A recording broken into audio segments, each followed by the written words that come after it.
اگر ہم یہ دیکھنا چاہیں آج کہ یہ کون سی رات تھی، اس میں بہت اختلاف ہے. تقریباً 40 مختلف اقوال اس حوالے سے ہمیں ملتے ہیں.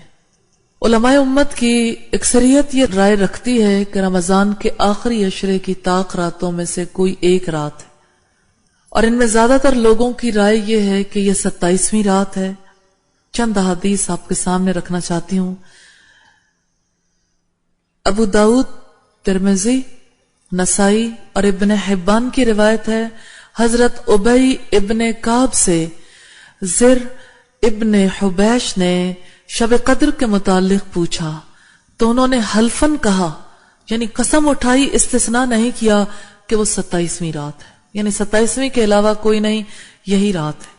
حضرت ابو ذر سے اس بارے میں دریافت کیا گیا تو انہوں نے کہا کہ حضرت عمر، حضرت حذیفہ اور اصحاب رسول صلی اللہ علیہ وسلم میں سے بہت سے لوگوں کو اس میں کوئی شک نہیں تھا کہ وہ رمضان کی 27ویں رات ہے. یہ روایت ابن ابی شیبہ کی ہے.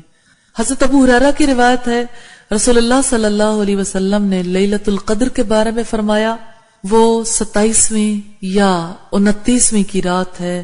یہ روایت ابو داؤد کی ہے اور طیالسی کی ہے. ایک اور روایت حضرت ابو ہریرہ سے ملتی ہے، یہ مسند احمد کی روایت ہے کہ وہ رمضان کی آخری رات ہے. اسی طرح حضرت عبادہ ابن صامت کی روایت ہے کہ رسول اللہ صلی اللہ علیہ وسلم نے فرمایا کہ شب قدر رمضان کی آخری راتوں میں سے طاق رات ہے. 21ویں، 23ویں، 25ویں، 27ویں، 29ویں یا آخری.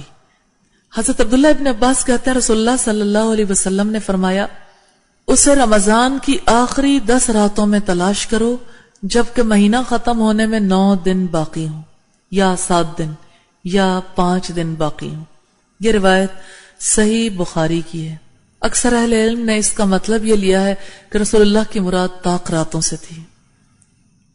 اسی طرح سے حضرت ابو بکرہ کی روایت ہے کہ 9 دن باقی ہوں یا 7 یا 5 یا 3 دن یا آخری رات، مراد یہ تھی کہ ان راتوں میں لیلۃ القدر کو تلاش کرو.